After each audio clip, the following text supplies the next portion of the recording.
দৌলদিয়া থেকে এক বোনকে বিয়ে করে নিয়ে আসছে 70 বছরের এক বৃদ্ধ। তো চাচা ভালো আছেন আপনি? ভালো। আচ্ছা, ভালো আছে। কিভাবে সম্ভব? সম্ভব হলো যে আমার কিছুদিন আগে আমার স্ত্রী মারা গেছে। আচ্ছা। মারা যাওয়ার আমার সয় সম্পত্তির কোনো অভাব নাই। আচ্ছা। দেখেনি যে এই জায়গার মধ্যে আগে গাথা ছিল, ওরা ভাড়াতে লক্ষ লক্ষ টাকা মাসে তারে আয় উন্নতি হইতেছে। আর অনেক টাকা পয়সা আমার আছে, টাকা পয়সা আমার কে খাবে? টাকা পয়সা খাওয়াই কেউই নাই। শেষ কাটালে আমার দেখে তো করো, এই জন্য ওকে আমি বিয়ে করে আনছি। আচ্ছা, তো যাই হোক, আপনারা জানেন একটা মেয়ে কিভাবে একটা বয়স্ক লোকের কাছে বিয়ে হয়, তার উদ্দেশ্যটা কি সেটাই আমরা জানবো।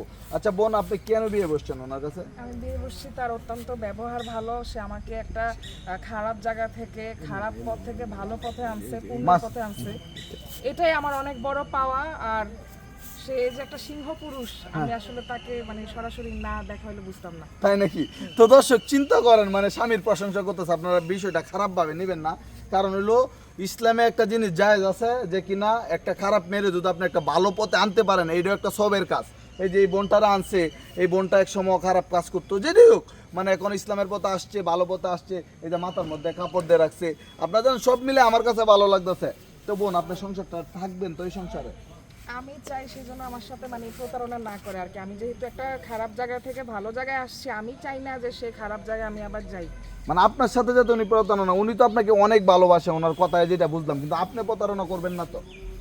না, এখন আরেকটা কথা আছে, কারণ মানুষের তো হায়াত মতে ঠিক নেই। এখন সে আমাকে যদি সব আখের গুছায় দেয়, কারণ আমি তো আবার দেখা গেছে যে ভিক্ষা করতে পারবো না, তাই না? যেহেতু স্বামীর ঘরে আসছি, স্বামী যদি আল্লাহ মাফ করুক মারাও যায়, সেজন্য আমাকে কিছু গুছায় দিলে সেটা তোমার চিন্তা করতে হবে না। আচ্ছা, কারণ আচ্ছা। আমার অনেক সয় সম্পত্তি আছে। হ্যাঁ। আমি যাবার আগে তোমার অনেক সম্পত্তি তোমার নামে লিখে দেবো। আচ্ছা, আচ্ছা। কিছুদিনের মধ্যে তোমার নামে আমি অনেক সম্পত্তি লিখে দেবো, এবং তোমার ভবিষ্যৎ জন্য ভালো হয় আমি মরার পরে। আর এখন তুই 5 ওয়াক্তের নামাজ পড়বো, আমি 5 ওয়াক্তের নামাজ পড়বো, শুধু আল্লাহরে ডাকবো, আর কিছু আমাদের কোনো কাজ নাই। আচ্ছা, আমরা বুঝবো কিভাবে? আমরা তো এই ভিডিওটা সোশ্যাল মিডিয়ার মধ্যে আপলোড দিব। আপনি কি নগদ আপনার আমাদের এই ক্যামেরার সামনে কোনো অর্থ দিয়ে সহযোগিতা করতে পারবেন? কোনো ভাবে এই তো লাখ লাখ টাকা আছে, এ নাও টাকা নাও। কত টাকা নিবা তুমি? সব টাকা তোমার জন্য রাখছি। এই যে আরো ঘরে আছে অনেক টাকা। দেখি, মানে এখানে কত টাকা? 50,000। 50,000। আর এদিকে এই যে টাকাটা একটু দেখান তো, এই যে 50,000 টাকা আছে এখানে, তারপরে এখানে 50,000 নাকি? মোট 1 লাখ টাকা নগদ দিয়ে দিয়েছে। আমি কি কালকেই মৌচাক শপিং এ চলে যাব? না। আচ্ছা দর্শক, তো আপনারা জান, আচ্ছা আমি ভিডিওটা শেষ করি। আপনারা জান, এই জুটিটা বাংলাদেশে একটা ইতিহাস হয়ে থাকবে।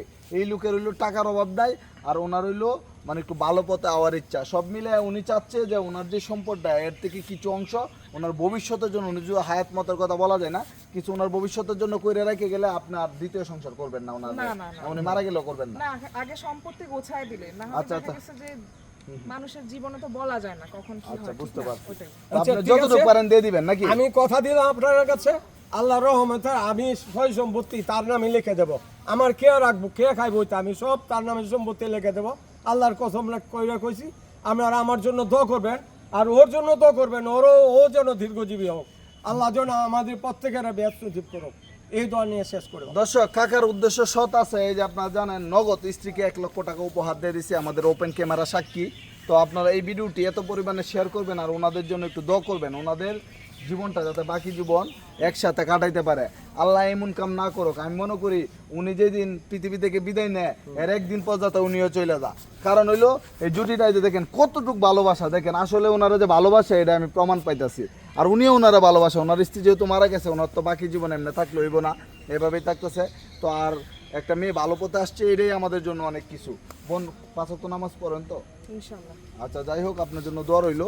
আর এই ভিডিওটা যারা দেখতেছেন সবাই একটু শেয়ার করে ছড়িয়ে দিবেন, সর্বোচ্চ পরিমাণে ভাইরাল করবেন।